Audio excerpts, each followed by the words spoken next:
السلام عليكم، كنتمنى ان شاء الله نلقاكم هاد الفيديو ديال اليوم في تمام الصحه والعافيه. ومرحبا بكم معايا في قناتي وقناتكم مطبخ امونه.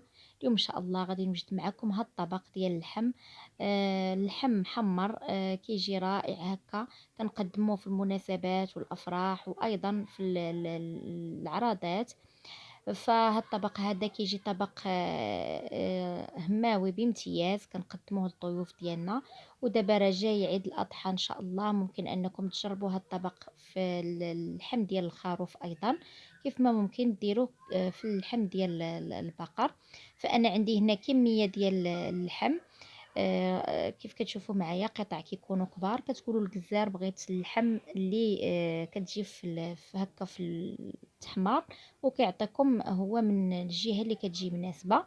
فبسم الله على بركة الله والصلاة والسلام على رسول الله. بالنسبة للتوابل عندي هنا واحد الضويمة ديال الزعفران، معلقة صغيرة ديال السكنجبير، القليل من الملح كيبقى على حسب الذوق، واحد المعلقة كبيرة ديال التوابل ديال اللحم، ممكن تكتفيو غير بقوع قله وبسيبيسه. عندي واحد 4 معالق ديال التحميره او البابريكا، عندي معلقه كبيره ديال الخرق ومعرق، ومعلقه صغيره ديال السمن، ومعلقه صغيره ديال الابزار. بالنسبه للبابريكا راه كتعطينا واحد اللون لهاد اللحم ديالنا. كنديرو غير 4 معالق صغيره، وعندي تقريبا واحد 6 كيلو ديال اللحم.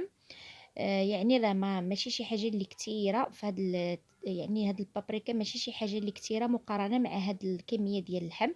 عندي هنا واحد الكاس ديال الماء اللي درت فيه الزعفران شعرة، غندير منه كمية باش غادي نخلط هاد التوابل هادو اللي غنشرمل بهم هاد اللحم.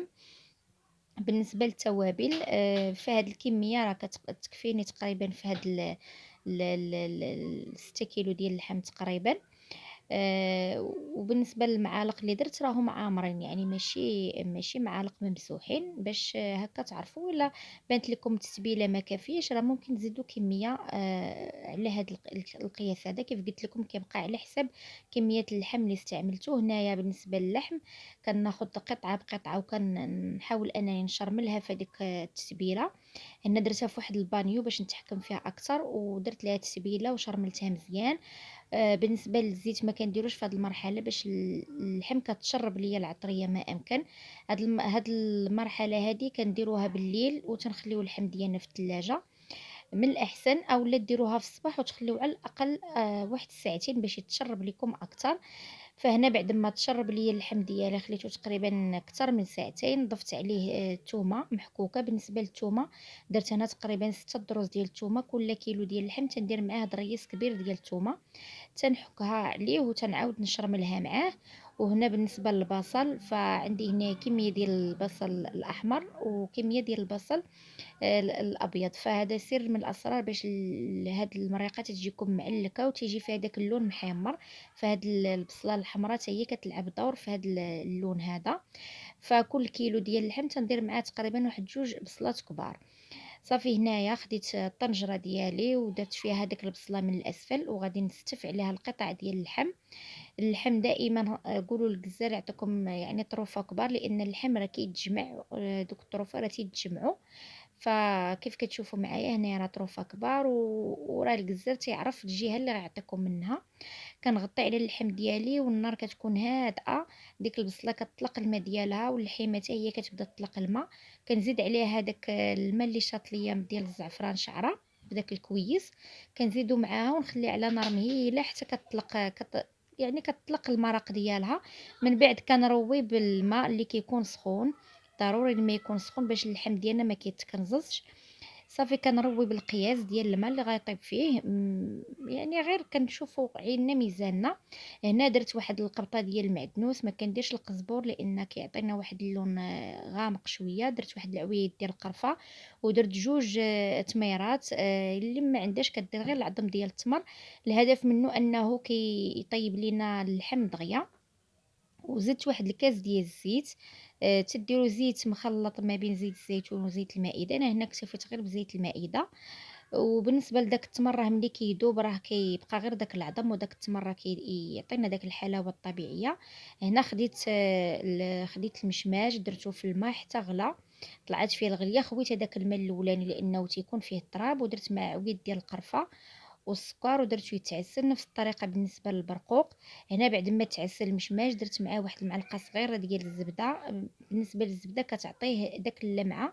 ونفس الطريقه بالنسبه للبرقوق حتى هو كندير معاه الزبده وحتى كيتعسل وكيعطينا هاد اللمعه هادي كيف كتشوفوا معايا.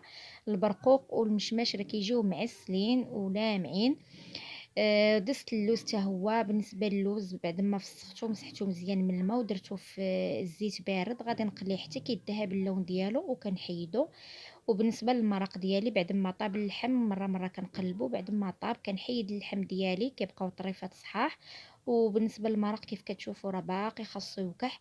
غادي نحيد منه هادوك يعني هاد العويد ديال القرفه والمعدنوس. ولكن قبل غادي ندير المرق ديال اللي طيبت فيه البرقوق. فهذا ايضا سر من الاسرار باش تجيكم هذيك المريقه محمره وفيها داك اللوين وكتجي على طيبه الحلاوه، يعني كتجي متوازنه.